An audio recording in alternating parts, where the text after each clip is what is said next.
Okay बेटे, आज हम डिस्कस करेंगे पेरिफेरल जॉइंट मोबिलाइजेशन और मैनिपुलेशन। बेटे हम लोगों ने पहले आरओएम डिस्कस की, स्ट्रेचिंग को डिस्कस किया। अब बेटे आज हम डिस्कस करेंगे जॉइंट मोबिलाइजेशन को, कि हम मोबिलाइजेशन या मैनिपुलेशन के लिए हम कौन सी टेक्निक्स, कौन सा प्रोटोकॉल अप्लाई करते हैं और कौन से ग्रेड्स हैं मोबिलाइजेशन के। और सबसे इम्पोर्टेंट बेटे ये कि कहाँ पे आपको जॉइंट मोबिलाइजेशन अप्लाई करनी चाहिए, जहाँ और कौन सी ऐसी कंडीशंस हैं, कौन सी ऐसी कॉन्ट्रा इंडिकेशंस हैं, प्रिकॉशंस हैं जहाँ पे आपको जॉइंट मोबिलाइजेशन अप्लाई नहीं करनी चाहिए, मोबिलाइजेशन की तरफ डायरेक्टली आपको नहीं जाना चाहिए। ठीक है बेटे, तो मोस्ट ऑफ द प्रॉब्लम्स हमारे पास जब आती हैं, जैसे शोल्डर की प्रॉब्लम है या सर्वाइकल वर्टिब्रा की प्रॉब्लम है बेटे, तो मोस्टली हम वहाँ पे प्रेफर करते हैं कि अगर हम मोबिलाइज करें उन एरियाज को तो फौरन से आपकी पेन सेटल डाउन हो जाती है।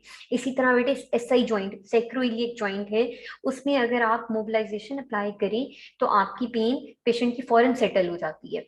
लेकिन बेटे कुछ ऐसी कंडीशंस होती हैं जिसमें आपका joint, like for example hyper mobility है, ऑलरेडी जॉइंट पे हाइपर मोबिलिटी है, ठीक है, या फिर वहां पे सॉफ्ट टिश्यूज की कोई इंजरी हुई है, टीयर है, ठीक है, फ्रैक्चर है बोन का, या फिर वहां पे मेलिग्नेंसी, बोन का कोई डिसऑर्डर है, ठीक है, ऑटो इम्यून डिसऑर्डर्स हैं।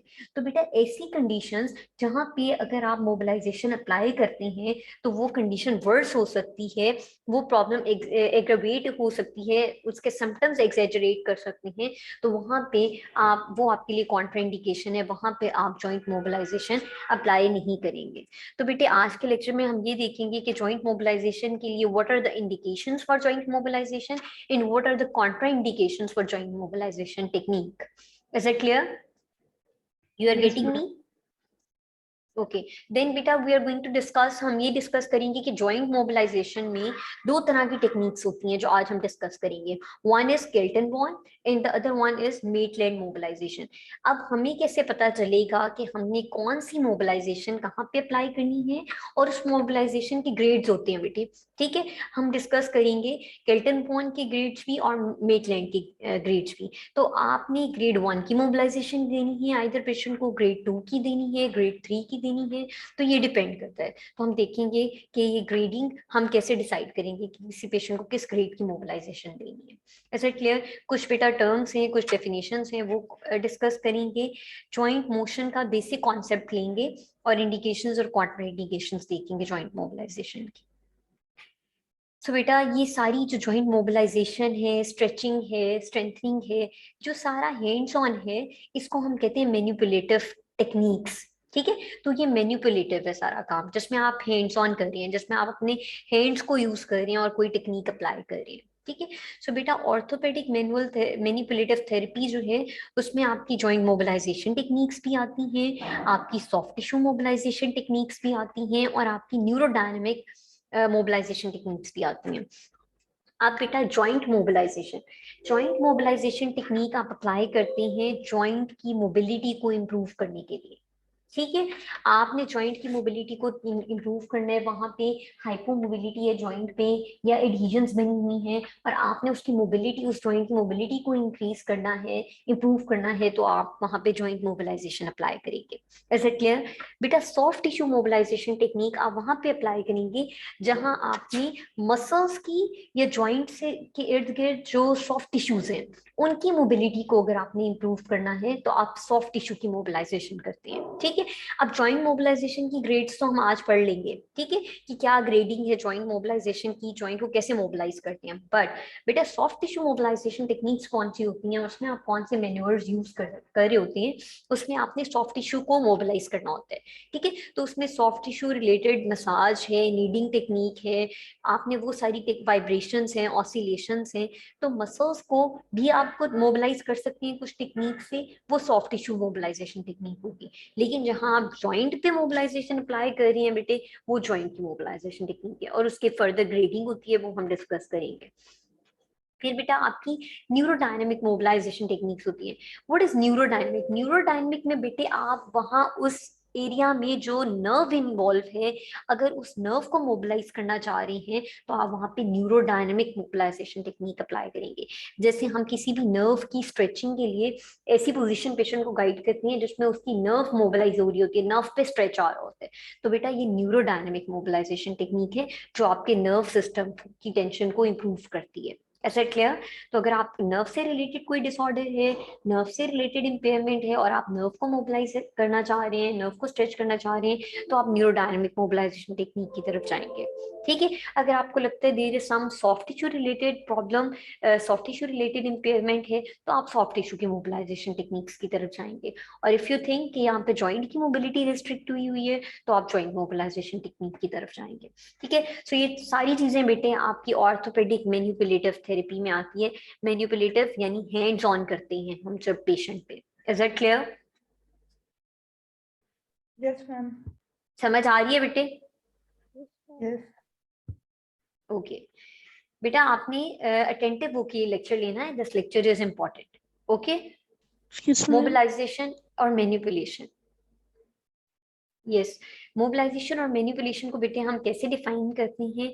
पैसिव। ऑब्वियसली पेशेंट अप्लाई कर रहा है तो ये टेक्निक, ये थेरेपी क्या होगी? पैसिव होगी।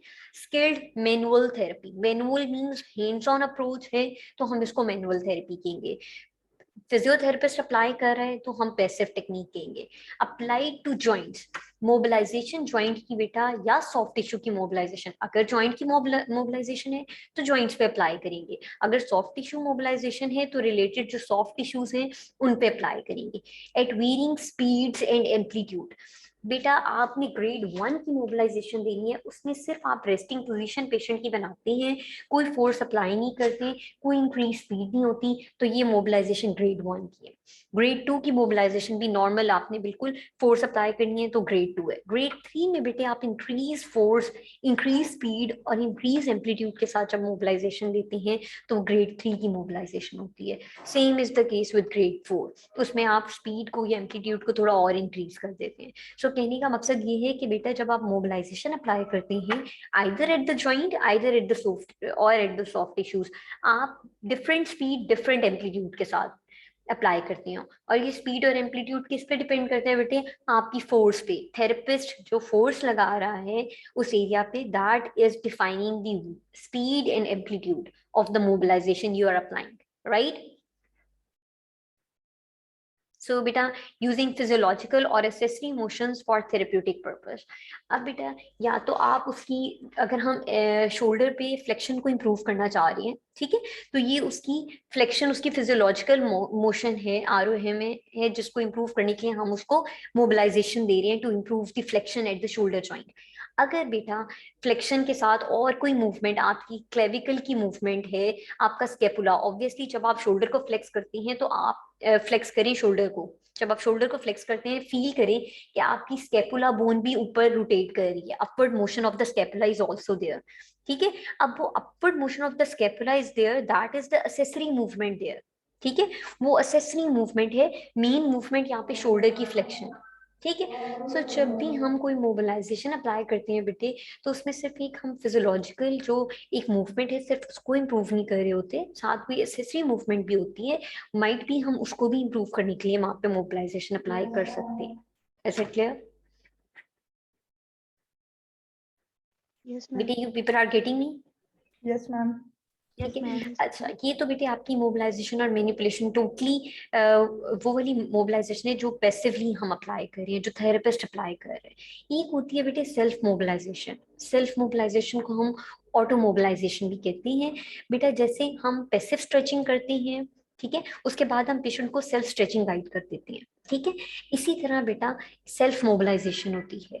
अगर शोल्डर की फ्लेक्शन आप करवा रही हैं, ठीक है, हम सेल्फ स्ट्रेच उसको बता देते हैं कि शोल्डर की फ्लेक्शन का ये सेल्फ स्ट्रेच है, तो बेटा इस सेल्फ स्ट्रेच में ही उसकी सेल्फ मोबिलाइजेशन भी हो रही है, उसका जॉइंट भी मोबिलाइज कर रहा है। ठीक है। सो बेटा self mobilisation refers to self stretching technique that specifically use. अब इसमें स्पेसिफिकली बेटे जब हम मोबिलाइजेशन, सेल्फ मोबिलाइजेशन को डिस्कस करते हैं तो उसमें स्पेसिफिक हम हो जाते हैं कि जॉइंट की डायरेक्शन है, यानी अब जब आप सेल्फ स्ट्रेच करें शोल्डर को, तो आपके जो शोल्डर की जो बोनी सर्फेसेस हैं, ठीक है, ह्यूमरस की और आपके स्केपुला की, उनकी उन बोनी सर्फेसिस के दरमियान में गैप आना चाहिए, दे शुड मूव अपार्ट। ठीक है, जब वो मूव अपार्ट होती हैं तो वहां पे ट्रैक्शन जनरेट होती है, and this is mobilisation of the joint. जब हम मोबिलाइज करते हैं जॉइंट को तो बेसिकली हम उस जॉइंट में ट्रैक्शन क्रिएट कर रहे होते हैं, उस जॉइंट की जो बोनी सर्फेसिस हैं बेटे उनको अपार्ट मूव कर रहे होते हैं। Is it clear? In the same way बेटे सेल्फ स्ट्रेचिंग के थ्रू अगर आप सेल्फ मोबिलाइजेशन को जनरेट कर रही है तो आपने ये मेक श्योर करना है कि आपकी जो सेल्फ स्ट्रेचिंग है वो इस लेवल तक है कि आपके जॉइंट की जो बोनी सर्फेसिस हैं उनमें डायरेक्शन जनरेट हो रही है, वो अपार्ट मूव कर रही है, उनमें डिस्टेंस आ रहा है। ठीक है, या फिर वहां पे उसमें ग्लाइड आ रही है। ओके, सो ऐसी सेल्फ स्ट्रेचिंग जिसकी आपकी जो फोर्स है वो जॉइंट कैप्सूल तक जाए उसको बेटे सेल्फ मोबिलाइजेशन कहते हैं। Is it clear? Yes, ma'am. Yes, ma'am. ठीक है, Yes, क्लियर ma'am. होगी ये बात बेटे? Yes, ma'am. ठीक है, तो सेल्फ स्ट्रेचिंग को ही आप सेल्फ स्ट्रेचिंग का एक्सटेंट ऑफ सेल्फ स्ट्रेचिंग जिसमें आपकी जो स्ट्रेच फोर्स है वो आपके जॉइंट कैप्सूल तक जा रही है, आपकी जॉइंट की जो बोनी सर्फेसिस हैं उनमें ट्रैक्शन या ग्लाइड आ रही है। ठीक है, उसकी आर्थ्रोकाइनेमेटिक्स इफेक्ट हो रही है, तो ये सेल्फ मोबिलाइजेशन, और इसको बेटे हम ऑटो मोबिलाइजेशन भी कहते हैं। Okay, one more technique is बेटे मोबिलाइजेशन विद मूवमेंट। बेटे मोबिलाइजेशन विद मूवमेंट ये होती है कि आप पेशेंट को एक्टिवली कहें कि वो अपने शोल्डर को फ्लेक्स करें, एक्टिवली पेशेंट ने शोल्डर को फ्लेक्स किया है और फिर आप उसको मोबिलाइज कर रहे हैं, यानी आप मोबिलाइज पैसिवली थेरेपिस्ट मोबिलाइज भी कर रहे हैं उस जॉइंट को, साथ पेशेंट एक्टिवली मूवमेंट भी कर रहा है। तो बेटा दोनों चीजें अगर साइमल्टेनियसली चल रही हैं तो इसको हम कहते हैं mobilisation with movement, MWM। Okay, so mobilisation with movement is a concurrent application, दोनों चीजें साइमल्टेनियसली हो रही हैं। सस्टेन्ड एसएसटी मोबिलाइजेशन, आप मोबिलाइज भी कर रहे हैं, थेरेपिस्ट मोबिलाइजेशन भी दे रहे हैं पैसिवली, और साथ एक्टिवली पेशेंट जो है वो मूवमेंट भी कर रहा है, जिस रेंज तक वो एंड रेंज तक एक्टिवली लेके जा सकता है, पेन फ्री रेंज तक वो वहां तक लेके जा रहे हैं, और पेशेंट थेरेपिस्ट जो है वो मोबिलाइज कर रहा है। Is that clear? So it is a concurrent application of a sustained SSD mobilization applied by a therapist and an active physiologic movement to end range applied by the patient. Patient ने active movement करनी है, therapist ने passively mobilization apply करनी है। तो बेटा जो आपका mobilization है जो थेरेपिस्ट अप्लाई करे, पहले आप पेशेंट को कहेंगे कि एक्टिवली वो अपने शोल्डर को फ्लेक्स कर ले, जिस एंड रेंज तक पेशेंट लेके जा सकता है पेन फ्री रेंज में अपने शोल्डर को, वो उसकी एक्टिव मूवमेंट हो जाएगी। फिर जब बेटे आप मोबिलाइज कर रहे हैं उसके जॉइंट को तो आपने भी ये मेक श्योर करना है कि उसका जॉइंट की जो मोबिलाइजेशन है वो पेन फ्री हो, पेशेंट को उस मोबिलाइजेशन के दौरान कोई पेन फील ना हो। ठीक है बेटे, सो दोनों चीजें जो है वो पेन फ्री रेंज में आपने करवानी है। But the important thing here is कि बिल्कुल पेशेंट रिलैक्स नहीं होगा, सब्जेक्ट आपका बिल्कुल रिलैक्स नहीं होगा इस केस में, आपका सब्जेक्ट एक्टिवली जो है वो मूवमेंट करेगा और आप वहां पे पैसिवली मोबिलाइज करेंगे उस जॉइंट को। Is it clear? Yes, ma'am. समझ आ रही है बेटे? Yes, Yes, ma'am. ma'am. जैसे बेटे अगर हमने शोल्डर की फ्लेक्शन को इम्प्रूव करना है ना, तो आप पहले पेशेंट को ये कहेंगे कि वो शोल्डर को फ्लेक्स करे, वो एक्टिवली शोल्डर को फ्लेक्स करेगा और फिर आप उसके जॉइंट को मोबिलाइज करेंगे। This is mobilisation with movement. जो हमने पहले मोबिलाइजेशन डिस्कस किया बेटे वो passive mobilisation, pure passive mobilisation, जिसमें पेशेंट को हम कह देते हैं कि वो बिल्कुल रिलैक्स है। ठीक है, उसने एक्टिवली कुछ नहीं करना, अपने शोल्डर को मूव नहीं करना, आपने पैसिवली उसकी रेस्टिंग पोजीशन बनानी है, फिर उसको मोबिलाइज कर देना है। ठीक है, लेकिन इस केस में पेशेंट एक्टिवली मूवमेंट करता है और फिर आप उसको मोबिलाइज करते हैं। So what do you think बेटे, आप लोगों को क्या लगता है which one is more better and more effective, कौन सी ज्यादा इफेक्टिव है? Mobilization. Ma'am mobilisation with movement. Very good, Mobilization with mobilisation movement. With movement is more effective, क्योंकि इसमें एक्टिवली वो अपने मसल्स को भी कर रहा है। ठीक है, एक्टिव कॉन्ट्रेक्शन भी हो रही है उसके मसल्स की और फिर आप उसको मोबिलाइज कर रहे हैं। ठीक है, सो पेशेंट की मोबिलाइज बेटा, क्योंकि एक्टिव मूवमेंट जो होती है वो ज्यादा यूजफुल होती है पेशेंट के लिए। ठीक है, वो एक्टिव मसल कॉन्ट्रेक्शन करे। और मोबिलाइज आप इसलिए करते हैं कि आइदर वहां पे जॉइंट की हाइपोमोबिलिटी है, कोई एडहेजन्स बने हुए हैं, तो आपने मोबिलाइज करना है जिससे एडहेशंस ब्रेक डाउन हो, जिससे उसकी मोबिलिटी जो है वो इम्प्रूव हो। सो अगर आप दोनों चीजों को इकट्ठा लेके चलते हैं तो उसके मसल्स जो है वो भी टाइट नहीं होते आफ्टर दैट मोबिलाइजेशन, उसके मसल्स में भी स्पास्टिसिटी नहीं आती और जॉइंट की मोबिलिटी भी इम्प्रूव होती है। ओके, सो बेटा फिजियोलॉजिकल मूवमेंट्स होती हैं जो पेशेंट वॉलंटेरिली खुद करता है, ठीक है, जैसे फ्लेक्शन है, एबडक्शन है, ये फिजियोलॉजिकल मूवमेंट है।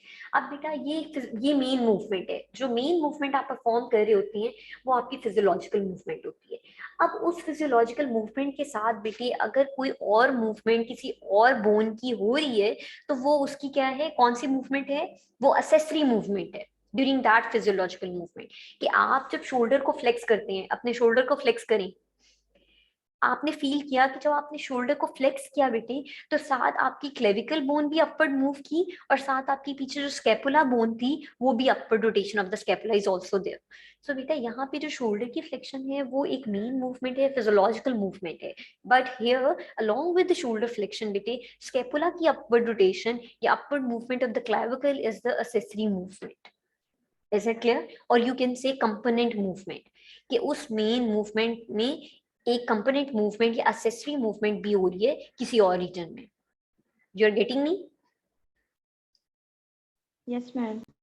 ठीक है। Yes ma'am. लाइकवाइज बेटे जैसे आप हिप पे फ्लेक्शन करती हैं और आपको हिप की प्योर फ्लेक्शन चाहिए तो आप क्या करती हैं, नी को एक्सटेंड कर देते हैं बिल्कुल, ठीक है। लेकिन अगर आप नॉर्मल हिप फ्लेक्शन कर रही हैं और उसके साथ आपकी नी भी थोड़ी सी बेंड हो रही है या आपके पेल्विक पे भी मूवमेंट आ रही है, तो अब ये बेटे जो आपके नी पे या पेल्विक पे मूवमेंट आ रही है along with main hip flexion movement, ये असेसरी मूवमेंट्स हैं, ये आपकी कंपोनेंट मूवमेंट्स हैं, ठीक है, ये मेन मूवमेंट नहीं है। ऐसे क्लियर बेटे, समझ आ रही है? अब बेटे Yes, ma'am. Next important thing is joint play. Joint play is very important बेटे। बेटे जो भी जॉइंट है वो कैसे बनता है, वहां पे दो बोनी सर्फेसेस मिलके जॉइंट बनाती हैं, ठीक है।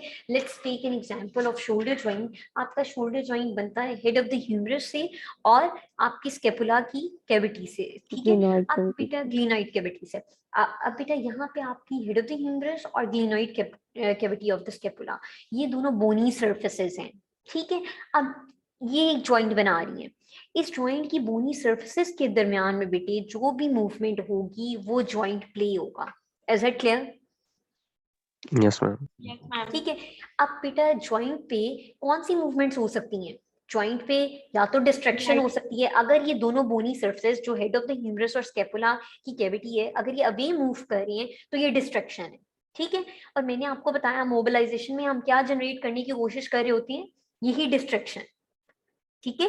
हम अपार्ट मूव कर रहे होते हैं मोबिलाइजेशन में, पहले हम ऐसी पोजीशन बनाते हैं पेशेंट की कि जिसमें आपकी ये बोनी सर्फेसिस दोनों जैसे हेड ऑफ द ह्यूमरस है और glenoid cavity of the scapula है, ये दोनों थोड़ा सा अपार्ट मूव करी और फिर आप नीचे की तरफ प्रेशर अप्लाई करते हैं या किसी भी तरफ जिस डायरेक्शन में आपने प्रेशर अप्लाई करना है, ये डिपेंड करता है आपकी मूवमेंट पे, आप किस मूवमेंट को इम्प्रूव करना चाह रहे हैं, ठीक है।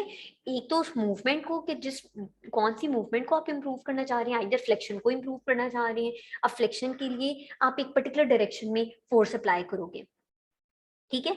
अगर आप एक्सटेंशन को इंप्रूव करना चाह रहे हो तो आप किसी और डायरेक्शन में फोर्स अप्लाई करोगे।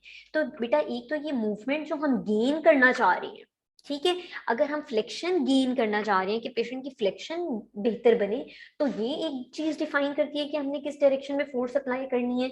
दूसरा बेटे आपके जॉइंट की एनाटमी, आपके जॉइंट में जो बोनी सर्फेसेस हैं उनकी एनाटमी क्या है, उनकी शेप क्या है, ये डिफाइन करती है कि हमने किस डायरेक्शन में फोर्स अप्लाई करनी है ड्यूरिंग मोबिलाइजेशन। ये हम फर्दर स्लाइड्स में डिस्कस करेंगे, ठीक है। कहने का मकसद ये है कि आपको ये पता हो कि मोबिलाइजेशन का मकसद ये होता है बेटे कि आपने उन बोनी सर्फेसेस के दरमियान में पहले थोड़ी सी डायरेक्शन लेके आनी है, थोड़ा सा उन्हें अपार्ट मूव करने और फिर उनको प्रेशर अप्लाई करने उस एरिया में जॉइंट पे।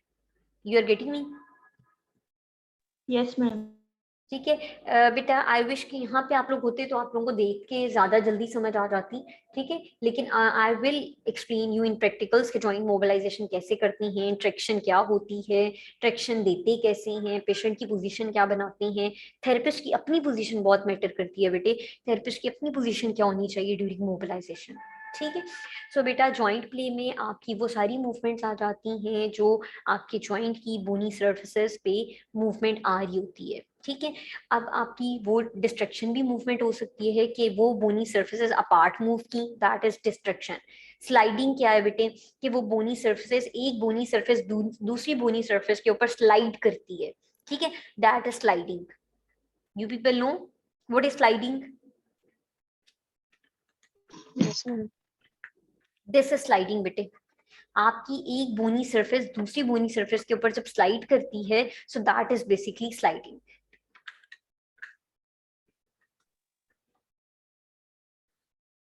बेटा ये है ना, जैसे यहाँ पे ये आपकी there is one bony surface and other bony surface. अब एक बोन आपकी इस डायरेक्शन में ट्रांसलेटरी मूवमेंट में जब मूव करती है दूसरी बोनी सरफेस के ऊपर, सो इसको हम कहते हैं स्लाइडिंग, ठीक है। और अगर Yes, वो ma'am. सर्कुलर जो है वो मूव करती है, ऑसिलेटरी डायरेक्शन में मूव करती है, तो उसको हम रोलिंग कहते हैं। Is it clear? और बेटा एक चीज होती है स्पिनिंग। अगर एक्सिस के अराउंड मूवमेंट जो है वो मूव कर रही है, बोन मूव कर रही है एक्सिस के अराउंड, तो बेटा उसको हम कहते हैं स्पिनिंग, ठीक है। जो आपका एक्सिस ऑफ रोटेशन है उसके अराउंड अगर मूवमेंट हो रही है बोन की, तो हम उसको स्पिनिंग कहेंगे। तो बेटा ये डिस्ट्रैक्शन, स्पिनिंग, रोलिंग, ग्लाइडिंग, ये सारी आपकी मूवमेंट होती है एट जॉइंट। इसको हम आर्थ्रोकाइनेमेटिक्स कहते हैं और ये एक जॉइंट का जॉइंट प्ले होता है, ठीक है। So joint play describes the movement that occur between the joint surfaces and also the distensibility or give in the joint capsule which allow the bones to move, ठीक है। तो बेटा जब हम ट्रैक्शन अप्लाई करनी है, गिवन को भी आपने याद रखना है। गिवन क्या होता है जॉइंट कैप्सूल पे?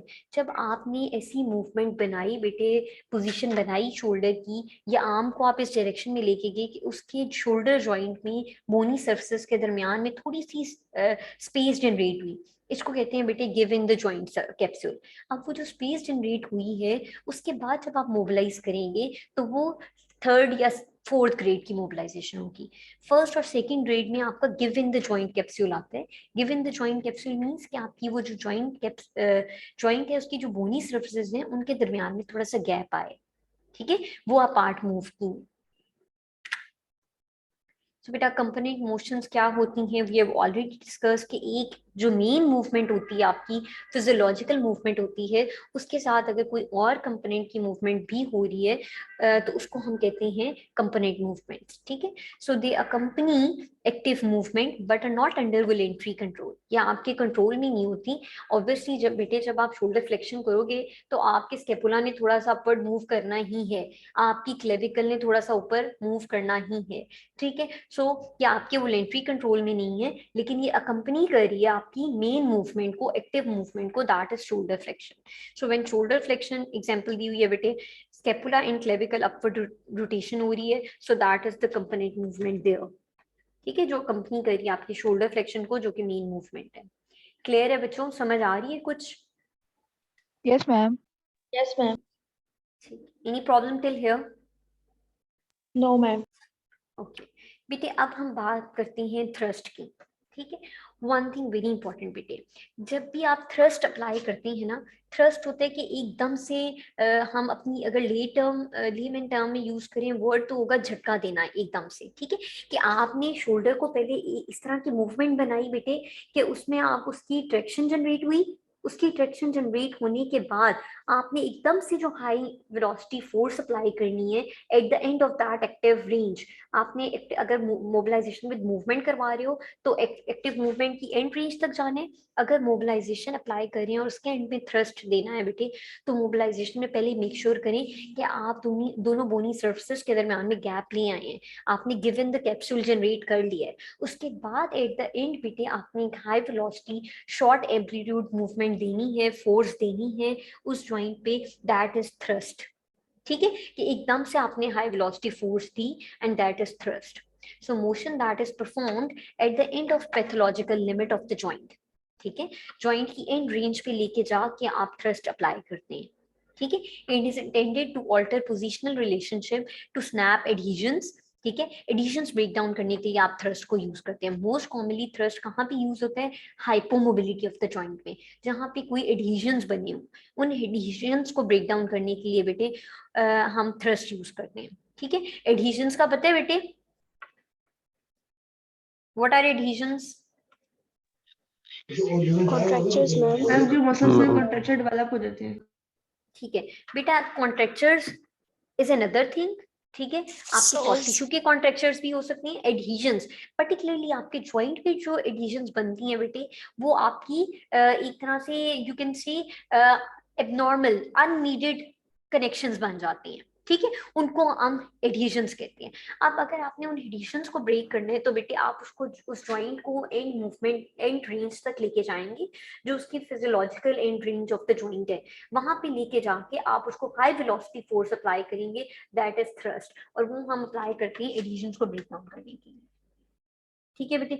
एक तो हम एडहेजन्स को ब्रेक डाउन करते हैं, एक बेटे हाइपोमोबिलिटी। अब अगर हाइपोमोबिलिटी है तो उस जॉइंट के जो रिसेप्टर्स हैं उनको स्टिमुलेट करना होता है हमने। उन जॉइंट के रिसेप्टर्स को स्टिमुलेट करने के लिए बेटे हम वहाँ पे थ्रस्ट देते हैं, तो वो रिसेप्टर स्टिमुलेट होती है।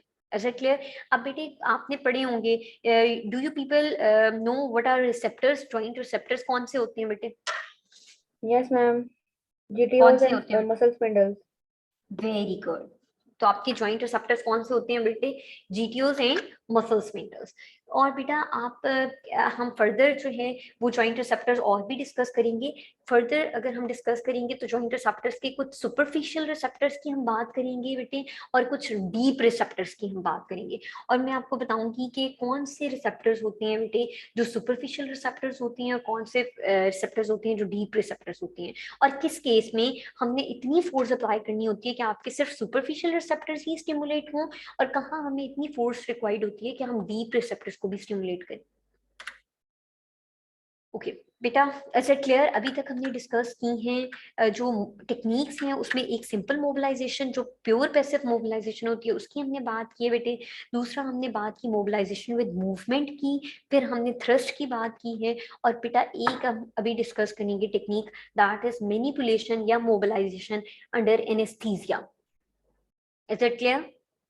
सो बेटा जहाँ पे हमारे high degree of adhesions develop हो चुके हों, हाई सेवेरिटी एडहेजन्स डेवलप हो चुके हों अराउंड द जॉइंट, तो वहां पे हम मैनिपुलेशन अंडर एनेस्थीसिया की तरफ जाते हैं कि आप पेशेंट को under the action of anaesthesia अब उसके जॉइंट को मोबिलाइज कर रही हैं, ताकि आप उसकी रेंज को गेन कर सकें और उसके एडहेजन्स को ब्रेक कर सकें।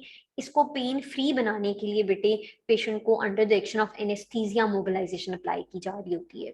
Is it clear? आपने एडहेजन्स को ब्रेक करना है, आप पेशेंट को पहले एनेस्थीसिया देंगे, under the action of anaesthesia आप उसको मोबिलाइज करेंगे ताकि उसकी आरओएम को आप गेन करें। सो बेटा कैसे डिफाइन करते हैं हम इसको? It is a procedure used to restore full ROM by breaking adhesions around a joint while the patient is anesthetized, ठीक है। The technique may be a rapid thrust or a passive stretch using physiological or accessory movement। अब बेटा यहाँ पे हम anaesthesia क्यों दे रहे होते हैं पेशेंट को? क्योंकि अगर पेशेंट एक्टिवली होगा और उसकी रेंज, क्योंकि एडहेजन्स डेवलप हो चुकी हैं हाई सेवेरिटी एडहेजन्स, तो उसको रेंज गेन करने में प्रॉब्लम होगी, ठीक है। एक तो उसकी रेंज जो है एक्टिवली जो गेन करेगा वो पेन फ्री नहीं होगी, और फिर जब आप मोबिलाइजेशन अप्लाई करेंगे वो भी पेन फ्री नहीं होगी। सो पेशेंट को under the action of anaesthesia जब उसकी रेंज गेन करना भी हमारे लिए इजी हो जाता है, और रेंज एक्टिवली गेन करके उसकी और फिर उसको मोबिलाइज करना ज्यादा इजी हो जाता है। सो ज्यादातर बेटे हम मैनिपुलेशन अंडर एनेस्थीसिया यूज करते हैं स्वेयर केसेस में, नॉर्मली हम ये यूज नहीं करते। नॉर्मली बेटे जो इफेक्टिव टेक्निक है जो यूज की जाती है बाय फिजिकल थेरेपिस्ट, वो आपकी मोबिलाइजेशन विद मूवमेंट है, कि पेशेंट को मूवमेंट भी करा रही हैं और साथ आप मोबिलाइज कर रहे हैं, और वही बेहतर है। लेकिन बेटे एक्यूट केस में अगर आपके पास पेशेंट आया है, एक्यूट केस की अगर उसकी पेन है अभी रिसेंटली डेवलप हुई है और वो आपके पास आया है, तो आप सिंपल पैसिव मोबिलाइजेशन उसको अप्लाई करेंगे, और वो भी आप उसमें ये ख्याल रखेंगे कि उसको जिस रेंज पे लेके जाएं वो उसकी पेन फ्री रेंज हो। पहले थोड़ी ही रेंज पे आप उसको मोबिलाइज करें, फिर उसको कोई सोरनेस डेवलप नहीं होती मसल्स की, उसके मसल्स स्पास्टिक नहीं होते, पेन नहीं डेवलप होती, या जॉइंट जो है वो बिल्कुल फ्रीज नहीं हो जाता, तो फिर आप नेक्स्ट सेशन में उसकी रेंज को अच्छे से गेन करें, फुल रेंज गेन करने की कोशिश करें और फिर मोबिलाइज करें। लेकिन कहने का मकसद ये है कि एक्यूट केसेस में आप सिंपल पैसिव मोबिलाइजेशन की तरफ जाते हो, और अगर पेशेंट आपके पास ऐसा आया है जिसकी ज्यादा पेन नहीं है, सिर्फ मूवमेंट रिस्ट्रिक्टेड है, तो आप मोबिलाइजेशन विद मूवमेंट की तरफ जाओगे। और अगर बेटा स्वेरिटी ऑफ एडिशन डेवलप हो चुके हैं जॉइंट के अराउंड, तो फिर आप मैनिपुलेशन अंडर एनेस्थीसिया की तरफ जाओगे। यू आर गेटिंग मी कि कहाँ क्या चीज अप्लाई करनी है? मैम एक्यूट में कौन सी करनी है, इसको रिपीट कर। एक्यूट में बेटे आपने सिर्फ उसको सिंपल मोबिलाइजेशन जब आप अप्लाई कर रहे हो तो आपने ग्रेड 1 की मोबिलाइजेशन या ग्रेड 2 की मोबिलाइजेशन अप्लाई करनी है। वो ये होती है कि अगर उसको आप शोल्डर फ्लेक्स करवा रहे हो और वो फुल रेंज तक शोल्डर फ्लेक्शन नहीं कर पा रहा, तो आप उसको जितनी वो कर लेता है पेन फ्री रेंज में बस वहां तक लेके जाएं, ऑल्दो वो 30-40 ही होगी, ठीक है, लेकिन 30-40 पे ही आपने थोड़ी सी उसके ज्वाइंट पे जो ट्रैक्शन दी, वो आपकी पैसिव सिंपल मोबिलाइजेशन है ग्रेड 1 और ग्रेड 2 की, तो आपने वहां तक रखने, वहां पे कोई थ्रस्ट नहीं अप्लाई करनी है at the end of mobilisation, वहां पे कोई mobilisation with movement technique apply करने की जरूरत नहीं है, सिंपल पैसिव मोबिलाइजेशन अप्लाई करनी है एक्यूट केसेस में, जो सिर्फ ग्रेड 1 और ग्रेड 2 की होगी, ठीक है। और बेटे आप लोगों को जब मैं प्रैक्टिकल करवाऊंगी तो मैं आपको बताऊंगी और दिखाऊंगी भी कि ग्रेड 1 और ग्रेड 2 की जो मोबिलाइजेशन होती है ना, उसमें तो आप कोई फोर्स अप्लाई ही नहीं करते। आप को जब एग्जामिनर कोई कहते हैं ना मोबिलाइजेशन अप्लाई करें, तो हम लोग क्या करते हैं, हमारी गलती क्या होती है, हम फौरन से जाके उसके शोल्डर पे प्रेशर अप्लाई करने शुरू कर देते हैं और समझते हैं ये मोबिलाइजेशन है। ऐसे ही है, आपने देखा होगा कि जहां भी मोबिलाइजेशन की बात आती है तो थेरेपिस्ट क्या करते हैं, फौरन से जाके उसके शोल्डर पे प्रेशर और फोर्स अप्लाई करने लग जाते हैं, उसके शोल्डर को by the action of force हम मोबिलाइज करने की कोशिश कर रहे होते हैं। बेटा एक्चुअली वो ग्रेड 1 ग्रेड 2 की मोबिलाइजेशन नहीं है, वो तो ग्रेड 3 ग्रेड 4 की मोबिलाइजेशन है, और उसकी तो आपको शुरू में जरूरत ही नहीं होती। आप पेशेंट की सिर्फ पोजीशन जो है ना आर्म की अराउंड योर, जब आप रेस्टिंग पोजीशन बना रहे होते हैं पेशेंट की, ठीक है, थेरेपिस्ट अपनी बॉडी वेट भी यूज कर रहा होता है, ठीक है, आप अपनी पोजीशन को भी यूज कर रहे होते हैं कि आपने कैसी पोजीशन बनानी है, और फिर पेशेंट के आर्म को आप अगर सेमी पोजीशन में लेके जाते हैं जो कि उसकी रेस्टिंग पोजीशन होती है कि इतने डिग्रीज ऑफ फ्लेक्शन होनी चाहिए बस, बेटा उतनी फ्लेक्शन करवा लेती हैं, तो आप तब भी आपके जॉइंट में ट्रैक्शन डेवलप हो जाती है। तो वो आपकी वहाँ पे, क्योंकि वहाँ पे आपकी जो जॉइंट की बोनी सर्फेसेस भी है वो अपार्ट मूव कर गई, तो वहाँ पे ग्रेड 1 और ग्रेड 2 की मोबिलाइजेशन तो आपके पोजीशन बनाने से ही जनरेट हो गई। You people are getting me? Yes, ma'am. ठीक है। Yes, फिर ma'am. उसके बाद बेटे जब आपने ग्रेड 1 और ग्रेड 2 जहां आपने उसकी बोनी सर्फेसेस अपार्ट मूव कर गई, ट्रैक्शन जनरेट हो गई, उसके बाद ग्रेड 3 ग्रेड 4 आता है कि अब आप मैनुअली हाथ से उस एरिया पे शोल्डर पे मोबिलाइज करिए, फोर्स अप्लाई करिए, ठीक है। और बेटा जब भी मोबिलाइज करना है, जब भी फोर्स अप्लाई करनी है, आपने अपनी हैंड के थिनार मसल्स को नीचे रखना है, ठीक है, आपने अपना हाथ रखा शोल्डर जॉइंट पे, अपने थिनार मसल्स वाले एरिया को रखना है, ठीक है, और ऊपर आपने उसी अपने जो हाथ आपने रखा है, अब दूसरे हैंड से उस हैंड पे आपने थिनार मसल से ही फोर्स लगानी है, तो डायरेक्ट फोर्स कभी भी अप्लाई नहीं करते। वन हैंड रखा आपने, अब दूसरे हैंड को अपने उस हैंड के ऊपर आप रखेंगे और उससे फोर्स अप्लाई करेंगे, तो आपकी फोर्स जो है वो थिनार मसल्स वाले एरिया से अप्लाई होनी चाहिए जॉइंट पे, ठीक है, ताकि वहां पे कोई डिस्लोकेशन, कोई इंस्टेबिलिटी, मसल सोरनेस डेवलप ना हो। जो आप फॉरेन से पेशेंट को 3rd ग्रेड की मोबिलाइजेशन दे देते हैं, पेशेंट आता ही है और थेरेपिस्ट जो है वो 3rd ग्रेड की मोबिलाइजेशन, 4th ग्रेड की मोबिलाइजेशन दे देते हैं, बेटे उससे ये होता है कि पेशेंट जब जाता है घर जाता है तो वो उसके मसल्स सोरनेस डेवलप हो जाती है, मसल्स में सोरनेस डेवलप हो जाती है और उसका जॉइंट मजीद फ्रीज हो जाता है, ठीक है। तो यहाँ आपने गलती क्या की, क्या फॉरेन से 3rd और 4th की तरफ चले गए। ओके, देन बेटा आपकी मसल एनर्जी टेक्निक्स हैं, बेटा जो सारी आपकी आइसोमेट्रिक्स हैं वो आपकी मसल एनर्जी टेक्निक्स हैं, ठीक है। तो मेन मकसद इसका क्या क्या होता है मसल एनर्जी टेक्निक्स का, कि आपके अपने मसल की एक्टिव कॉन्ट्रैक्शन ही आपको हेल्प कर रही है फोर्स जनरेट करने में, सो that is pure active contraction of your muscles, ठीक है। आपने अपने मसल्स को कॉन्ट्रैक्ट किया एक्टिवली, जो फोर्स जनरेट हुई आपने उसको रोक के रखा, that is muscle energy technique. ठीक है, और इस मसल एनर्जी टेक्निक्स में बेटे आपके आइसोमेट्रिक्स आ जाते हैं। आइसोमेट्रिक्स में आप यही करते हैं ना कि एक डायरेक्शन में आपको रेजिस्टेंस मिल रही है, आप उसी डायरेक्शन में अपनी मूवमेंट करेंगे। जब आप उस डायरेक्शन में मूवमेंट करेंगे तो आप अपने मसल्स को कॉन्ट्रैक्ट करेंगे। ठीक है, फॉर मूवमेंट आपने अपने मसल्स को कॉन्ट्रैक्ट करना है। अब आपने जो एक्टिव कॉन्ट्रैक्शन की अपने मसल्स की, आपने उसको रोक के रखा। ठीक है, सो बेसिकली एक्टिव कॉन्ट्रैक्शन से जो फोर्स जनरेट हो रही है, आप उस फोर्स को होल्ड करके रख रहे हैं, उसी फोर्स को यूज कर रहे हैं रेजिस्ट करने में जो आपको रेजिस्टेंस एक्सटर्नली मिल रही है। You are getting me? ये बेटे आइसोमेट्रिक्स होती हैं, और मसल एनर्जी टेक्निक्स में आप आइसोमेट्रिक्स यूज कर रहे होते हैं। So muscle energy techniques use active contraction of deep muscles that attach near the joint और whose line of pull can cause the desired accessory movement. Is it clear? Yes, ma'am. बेटे now let me know, अभी तक हमने जो पढ़ा है उसकी समझ आई है आप लोगों को, boys and girls? Yes, ma'am. Yes, ma'am. मुश्किल तो नहीं लग रहा Yes, बेटे? No, no, ma'am. ma'am. No, ma'am.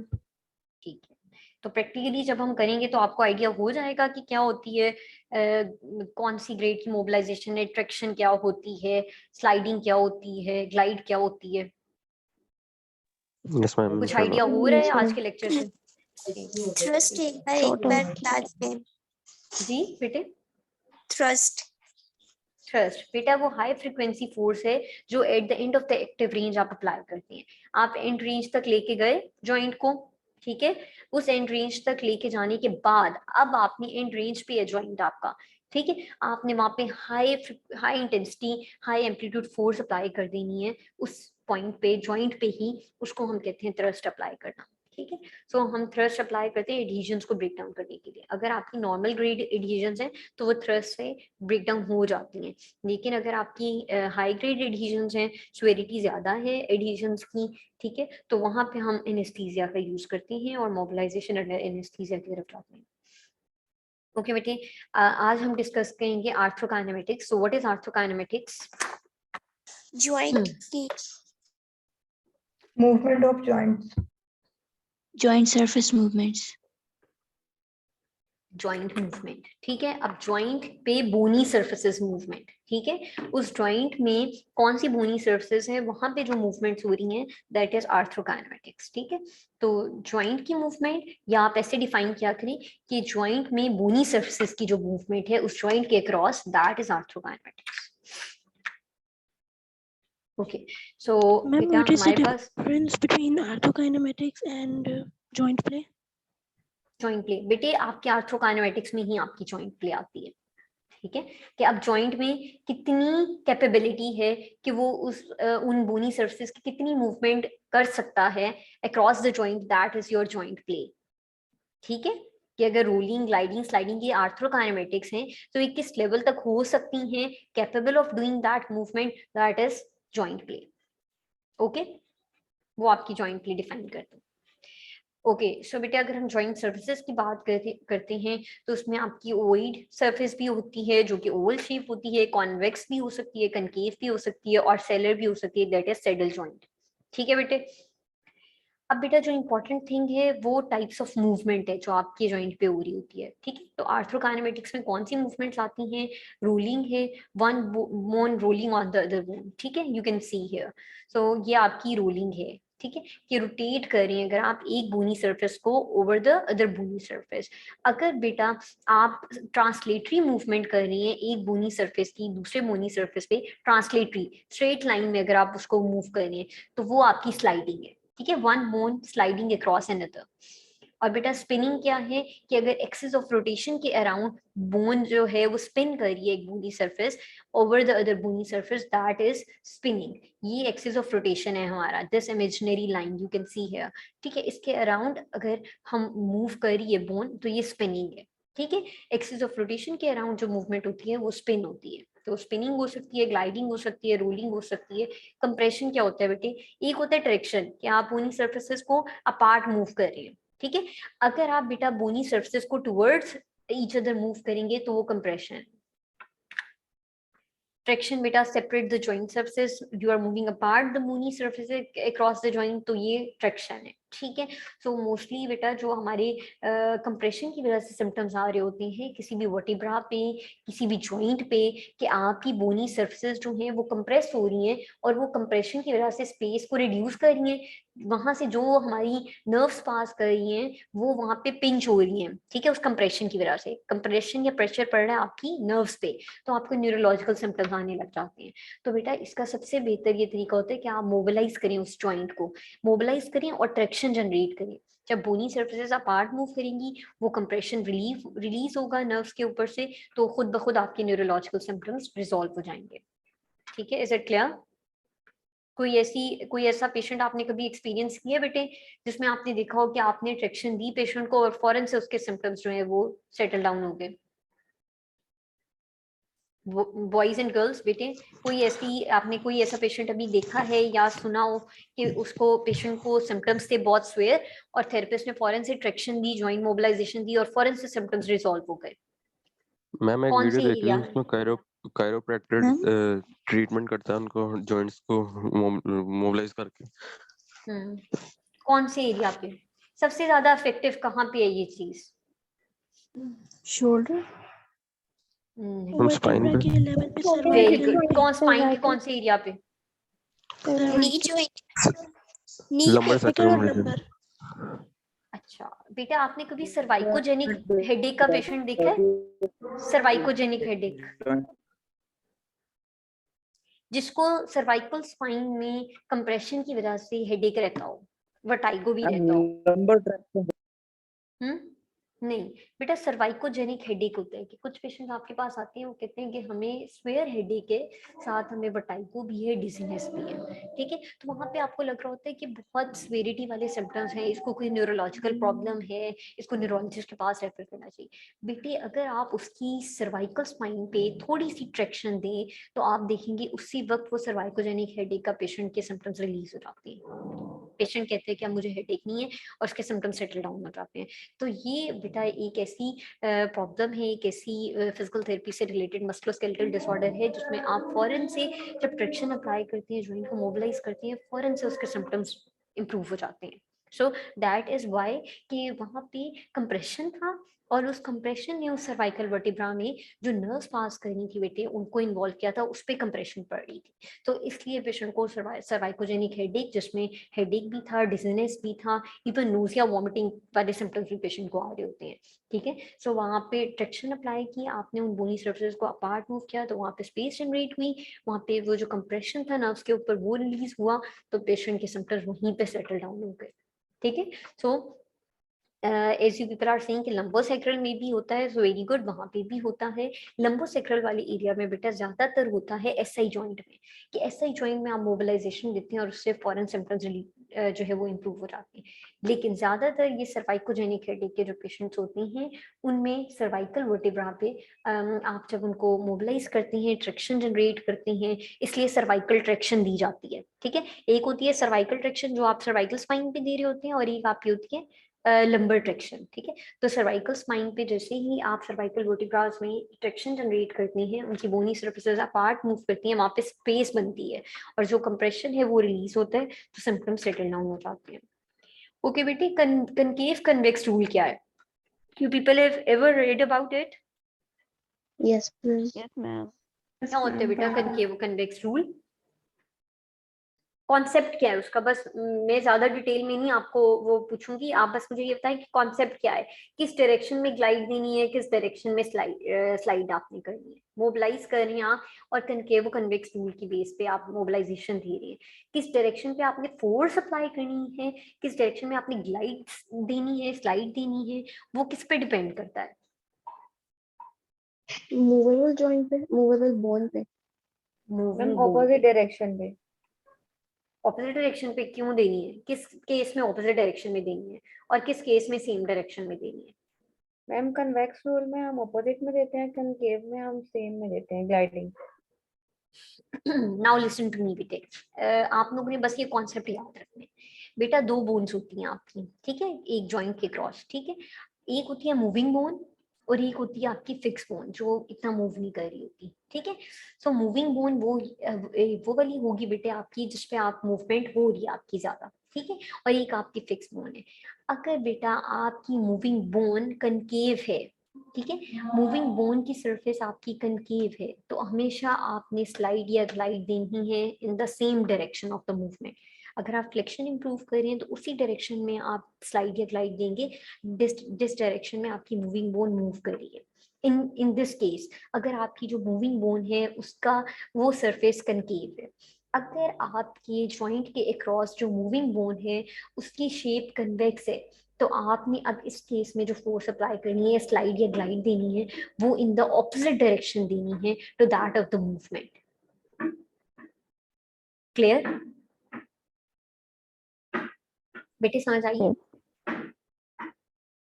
सो बस आपने ये बात याद रखनी है, अगर आपकी जो मूविंग बोन है वो कनकेव है, मूविंग बोन सरफेस है ना, अगर वो कनकेव है बेटे तो आपने सेम डायरेक्शन में स्लाइड या ग्लाइड देनी है। अगर आपकी मूविंग बोन की जो सरफेस है वो कन्वेक्स है, कनकेव नहीं है, तो आपने ऑपोजिट डायरेक्शन में ग्लाइड या स्लाइड देनी है। ठीक है, यस मैम। समझ आ रही है बॉयज? आप लोगों की आवाज नहीं आ रही बेटे, समझ आइए कनकेव वो कन्वेक्स रूल की? Yes ma'am. ठीक है मैम तो इसमें टिबिया की एग्जांपल आती है ना, फीमर और टिबिया की। यस, अब मुझे बताएं कि इसमें कौन सी आपकी मूविंग बोन है? मैम अगर हम सिटिंग पोजीशन में है तो फिर हम्म, टिबिया मूव करेगी। टिबिया ही मूविंग अगर बोन हम आपकी, ठीक है। अगर हम स्क्वाट्स लगा रहे हैं तो फिर फीमर मूव करेगी। ठीक है, तो आपकी टिबिया अगर मूविंग बोन है तो आपने मोबिलाइजेशन देनी है, ठीक है, फ्लेक्शन को इंप्रूव करने के लिए। अब आप किस डायरेक्शन में दोगे? टिबिया की सरफेस क्या है आपकी? टिबिया की मैम मेरे ख्याल से फ्लेक्शन है, वो कन्वेक्स है। कन्वेक्स है, तो अब आप तो हम फ्लेक्शन अगर इंप्रूव कर रहे हो तो आप ऑपोजिट डायरेक्शन में ग्लाइड दोगे। Yes ma'am. Is it clear? Yes ma'am. You people are getting me? Yes, ma'am. Okay, tibia की सो बेटा सर्फेसिस कनकेव नहीं होती? किसकी होती है बेटे? नहीं, टिबिया के केस में बेटा ऑपोजिट होते हैं, टिबिया के केस में ऑपोजिट होते हैं। क्लियर? Yes, ओके बेटे, अब हम joint motion, effects of joint motion की बात करते हैं कि हम जॉइंट मोबिलाइजेशन क्यों अप्लाई कर रही होती हैं। एक तो हम करते हैं स्टिमुलेट करने के लिए biological activity by moving synovial fluid और न्यूट्रिएंट। तो ऑब्वियसली बेटा हाँ, वहाँ पे मोबिलाइज कर रही है, मूवमेंट जनरेट हो रही है, मूवमेंट जनरेट होगी तो आपके साइनोवियल फ्लूइड में, और जो आपका एक जॉइंट कैप्सूल है या जॉइंट को जो न्यूट्रिएंट कंटेंट है वो मिलेगा, तो आपकी biological activity across the joint stimulate होगी। So it bring nutrients to the avascular articular cartilage of joint surfaces in intra-articular fibrocartilage of the menisci। तो बेटा menisci को भी और joint surfaces capsule वहाँ पे nutrient सप्लाई जो है वो एडिक्वेट पहुंच रही है, तो इसलिए आपके रिसेप्टर्स भी स्टिमुलेट होंगे, आपकी मूवमेंट अक्रॉस द जॉइंट की वजह से आपके जॉइंट की एक्टिविटी जो है वो इनहांस होगी। दूसरा बेटा आपके जो पेरी आर्टिकुलर टिश्यूज होती हैं उनकी एक्सटेंसिबिलिटी और उनकी टेंसाइल स्ट्रेंथ जो है वो भी मोबिलिटी की वजह से इंप्रूव होती है। देन बेटा आपको प्रोप्रियोसेप्शन, पोजीशन सेंस का पता चलता है, ठीक है। So awareness of position and motion, ये भी आपको मोबिलिटी से या मोबिलाइजेशन से आपकी इनहांस होती है। अब बेटे आपने ये याद रखनी है, ये इंपॉर्टेंट चीजें हैं, ये एमसीक्यूज में आ जाती हैं कि स्टैटिक पोजीशन सेंस जो है आपकी ड्यूरिंग, अगर आप मूव नहीं कर रहे स्टैटिक पोजीशन में है बेटे, तो आपके कौन से रिसेप्टर्स जो हैं वो स्टिमुलेट होंगे। तो बेटा उस केस में आपके टाइप 1 रिसेप्टर स्टिमुलेट होंगे जो कि आपके सुपरफिशियल जॉइंट कैप्सूल पे लोकेटेड होती हैं। Is it clear? अगर आप स्पीड ऑफ मूवमेंट की बात कर रहे हैं और यहाँ पे हम स्पीड ऑफ मूवमेंट को डिस्कस करें, तो वहां पे आपके रिसेप्टर्स ये कौन से रिसेप्टर स्टिमुलेट हो रहे होते हैं? आपके deep layer deep receptor stimulate हो रहे होते हैं, और वो आपके टाइप 2 रिसेप्टर्स हैं। अगर आप डायरेक्शन को सेंस करने के लिए आपके कौन से रिसेप्टर्स यूज हो रहे होते हैं? टाइप 1 और 3 रिसेप्टर्स, ठीक है। सो बेटा ये आपको पता होना चाहिए कि स्टैटिक पोजीशन सेंस में कौन से रिसेप्टर स्टिमुलेट हो रही हैं, स्पीड के लिए कौन सी हैं और डायरेक्शन के लिए कौन सी हैं। अगर हम मसल टोन को सेंस करने के लिए बेटे आपके 1, 2 और 3 रिसेप्टर्स यूज हो रहे होते हैं। नोसिसेप्टर स्टिमुलाई, पेन से रिलेटेड जो स्टिमुलाई बेटे उसको कैरी करने के लिए आपके 4 रिसेप्टर्स, टाइप 4 रिसेप्टर्स होती हैं, find in fibrous capsule, articular fat pad में, पेरियोस्टियम में और ब्लड वेसल्स की वॉल में ये लोकेटेड होती हैं। तो आपको पता होना चाहिए नोसिसेप्टर स्टिमुलाई के लिए कौन से रिसेप्टर्स हैं, मसल टोन के लिए कौन से रिसेप्टर्स हैं, स्पीड के लिए, डायरेक्शन के लिए, और अगर आप स्टैटिक पोजीशन है तो उसको सेंस करने के लिए कौन से रिसेप्टर स्टिमुलेट हो रहे हैं। ये आपके एमसीक्यूज में पूछ लेते हैं। बेटे आगे हम देखने हैं इंडिकेशंस फॉर जॉइंट मोबिलाइजेशन। जब बेटा हम इंडिकेशंस फॉर जॉइंट मोबिलाइजेशन की बात करते हैं तो उस केस में अगर पेन है तो मैंने आपको बताया कि आपने सिर्फ ग्रेड 1 ग्रेड 2 की मोबिलाइजेशन देनी है, ठीक है। मसल गार्डिंग है, मसल स्पास्टिक है, तो आप शुरू में ग्रेड 1 ग्रेड 2 की मोबिलाइजेशन दोगे, उसके बाद आप ग्रेड 3 ग्रेड 4 की तरफ जाओगे, ठीक है। न्यूरोफिजियोलॉजिकल इफेक्ट्स बेटे ऑब्वियसली जहां भी आप मैनुअली हैंड्स ऑन अप्लाई कर रहे होते हो, मैनिपुलेटिव थेरेपी कर रहे होते हो, उसमें आपकी क्योंकि आपने हैंड्स ऑन अप्लाई की तो आपके जो मैकेनो रिसेप्टर्स हैं बेटे, आपने हाथ लगाया, ठीक है, स्टिमुलस मिला तो आपके मैकेनो रिसेप्टर्स एक्टिवेट होते हैं। तो जो बेटे आपके नोसिसेप्टर्स हैं जो पेन लेके जा रहे थे वो वहां पे सप्रेस हो जाते हैं, क्योंकि वहां पे आपके मैकेनो रिसेप्टर्स, आपने हैंड इन कांटेक्ट किया with part of the skin या बॉडी के साथ, तो आपके मैकेनो रिसेप्टर्स फौरन से स्टिमुलेट हो गए। अब वो जो पेन कैरी कर रहे थे आपके नोसिसेप्टर स्टिमुलाई, वो सप्रेस हो गए और मैकेनो रिसेप्टर्स एक्टिवेट हो गए। तो इसको कहते हैं बेटे पेन गेट थ्योरी, कि आपके जो पेन कैरिंग स्टिमुलाई रिसेप्टर्स थे वो वहां पे सप्रेस हो गए और वो जो सिग्नल्स लेके जा रहे थे वो सप्रेस हो गया और आपका दूसरा जो मैकेनो रिसेप्टर्स है वो डोमिनेट कर गए। पेन सप्रेशन के लिए बेटे हम पेन गेट थ्योरी को इसीलिए अप्लाई करते हैं कि जब भी हम हैंड्स ऑन अप्लाई करते हैं तो आपकी पेन गेट थ्योरी एक्टिवेट हो जाती है, तो वहां पे आप पेन सप्रेशन के लिए अप्लाई कर रहे होते हैं। मोबिलाइजेशन का भी यही पीछे मैकेनिज्म है बेटे कि ये इनहिबिट कर देता है नोसिसेप्टिव स्टिमुलाई की ट्रांसमिशन को। मैकेनिकल इफेक्ट्स ये होंगे बेटे, ऑब्वियसली वहाँ पे मोबिलिटी से आप न्यूट्रिएंट सप्लाई जो है प्रॉपर पहुंच रही है, तो वहाँ पे ये पेनफुल और डिजनरेटिव इफेक्ट्स को प्रिवेंट करती हैं। इसके अलावा बेटा जॉइंट की हाइपोमोबिलिटी को आप जॉइंट मोबिलाइजेशन से ट्रीट करते हैं। कोई सबलक्सेशन है, पोजिशनल फॉल्ट है। सबलक्सेशंस क्या होती हैं बेटे? फॉल्टी पोस्टर की वजह से जो आपकी जॉइंट सर्फेस के बोनी सर्फेस के अक्रॉस जो आपकी पोजीशन इनकरेक्ट बन जाती है उसको हम सबलक्सेशंस कहते हैं। प्रोग्रेसिव लिमिटेशन है या फंक्शनल इमोबिलिटी है, तो इन सब के लिए हम जॉइंट मोबिलाइजेशन यूज करते हैं। Limitation of joint mobilisation techniques, limitation ये है बेटे कि अगर कोई ट्रोमा हो, ठीक है, जॉइंट ट्रोमा है, जॉइंट पहले ही हाइपर मोबिलिटी में है, तो आप वहाँ पे मोबिलाइज नहीं करेंगे। पहले ही जॉइंट हाइपर मोबिलिटी में है तो आप उसको मजीद डिस्लोकेशन की तरफ लेके जा सकते हैं। इसके अलावा बेटा कोई ऐसे डिजीजेज हैं जिसमें मेलिग्नेंसी है, ट्यूमर है, ठीक है, मेट्स वगैरह हैं, तो वो मोबिलिटी से आपको पता है कि ये सारी चीजें क्या होती हैं, ये स्प्रेड करती हैं, ये स्टिमुलेट होती हैं, मजीद ट्रिगर होती हैं, ठीक है, तो ये स्प्रेड कर जाती हैं इस तरह की डिजीजेस। इसके अलावा बेटा आपकी ऑटो इम्यून डिसऑर्डर्स होती हैं जिसमें आपका रिमेटाइड आर्थराइटिस है, और अगर आपके जॉइंट पे इन्फ्लेमेशन है तो कभी भी फौरन से मोबिलाइजेशन अप्लाई नहीं करते। पहले वहाँ पे इन्फ्लेमेशन के साइंस को सेटल डाउन होने का टाइम देते हैं, जॉइंट को इतना रेस्ट देते हैं कि वहाँ पे इन्फ्लेमेशन सेटल हो जाए। इन्फ्लेमेशन सेटल हो जाए फिर उसके बाद आप जॉइंट मोबिलाइजेशन की तरफ जाते हैं। Is it clear? Yes, ma'am. सो बेटा कॉन्ट्राइंडिकेशंस क्या हैं आपकी जॉइंट मोबिलाइजेशन के लिए? हाइपर मोबिलिटी है, जॉइंट फ्यूजन है या इन्फ्लेमेशन है। जहां भी स्वेलिंग होगी, फ्यूजन होगी, इन्फ्लेमेशन होगी, आपने वहां पे मोबिलाइजेशन अप्लाई नहीं करनी। प्रिकॉशंस क्या हैं बेटा? ये प्रिकॉशंस हैं ऑल्दो, लेकिन हम बीइंग अ फिजिकल थेरेपिस्ट जब प्रैक्टिकली काम कर रहे होते हैं तो हमारे लिए ये एक तरह से रेड फ्लैग्स ही होते हैं, हम अवॉइड करते हैं। बहुत ज्यादा जरूरत हो या फिर मेलिग्नेंट एरिया जो हो उससे डिस्टल एरिया पे कोई फिजिकल थेरेपी की जरूरत हो, या जहाँ पे ट्यूमर है उससे कोई डिस्टल जॉइंट जो है वहाँ पे फिजिकल थेरेपी की जरूरत है तो आप कंटिन्यू कर सकती हैं। अदरवाइज बहुत ज्यादा वो भी आप बहुत ज्यादा प्रिकॉशनरी मेजर्स के साथ वहाँ पे फिजिकल थेरेपी करवा रहे होते हैं। अदरवाइज मोबिलाइजेशन को कॉन्ट्राइंडिकेट किया जाता है in the case of malignancy. कोई बोन डिजीज है, फ्रैक्चर अभी हील ही नहीं हुआ तो मोबिलाइजेशन की तरफ कभी ना जाएं। ये क्वैक्स वगैरह क्या करते हैं बेटे, ये अभी फ्रैक्चर हुआ है साथ ही वो जो है वो फुल मोबिलाइजेशन अप्लाई करनी शुरू कर देती हैं। तो ये क्या होता है कि उस वक्त पेशेंट को लग रहा होता है कि उसका फ्रैक्चर जो है वो सेटल हो गया है और जिसको तो सर्जरी की भी जरूरत नहीं रही, लेकिन बाद में क्या होता है कि आपको उसके सिम्टम्स दोबारा मिलते हैं। क्यों मिलती हैं? क्योंकि अभी उसका फ्रैक्चर हील ही नहीं हुआ था, ठीक है। आपको फ्रैक्चर को हील होने के लिए टाइम देना चाहिए, फौरन से मोबिलाइजेशन की तरफ नहीं जाना चाहिए। बहुत ज्यादा एक्सेसिव पेन है बेटे, कभी भी मोबिलाइजेशन अप्लाई नहीं करते। टोटल जॉइंट रिप्लेसमेंट है, जो बेटा जॉइंट रिप्लेसमेंट सर्जरीज होती हैं उसके बाद भी हम मोबिलाइजेशन को अवॉइड करते हैं, सिर्फ पोजीशनिंग की तरफ जाती हैं कि इतनी डिग्रीज आपने अबडक्शन रखनी है, इतनी डिग्री फ्लेक्शन, ये पोजीशनिंग है। मोबिलाइजेशन की तरफ कभी भी नहीं जाना। बेटा कोई वीकेंड कनेक्टिव टिश्यू है, वीक हुआ हुआ है, वियर और टीयर है वहाँ पे, तो आपने कभी भी मोबिलाइजेशन नहीं अप्लाई करनी। कोई इंजरी इंजरी है, सर्जरी है, या डिसयूज एट्रोफी हुई है मसल्स की, तो वहां पे आपने मोबिलाइजेशन अप्लाई नहीं करनी। वहां पे आपने किस पे काम करना है? डिसयूज एट्रोफी है बेटे, किस पे काम करना है? Strengthening पे. मसल्स पे काम करना है, ठीक है, जॉइंट मोबिलाइजेशन की तरफ नहीं जाना। सिस्टेमिक कनेक्टिव टिश्यू डिजीजेस हैं बेटे, जिसमें एसएलई वगैरह आ जाती है, ठीक है, उसमें भी आपने मोबिलाइजेशन कॉन्ट्राइंडिकेटेड है। रूमेटाइड आर्थराइटिस है और बेटा बहुत ज्यादा ओल्ड एज पेशेंट्स हैं, तो उनमें आपने मोबिलाइजेशन अप्लाई नहीं करनी। Is it clear? Yes, ma'am.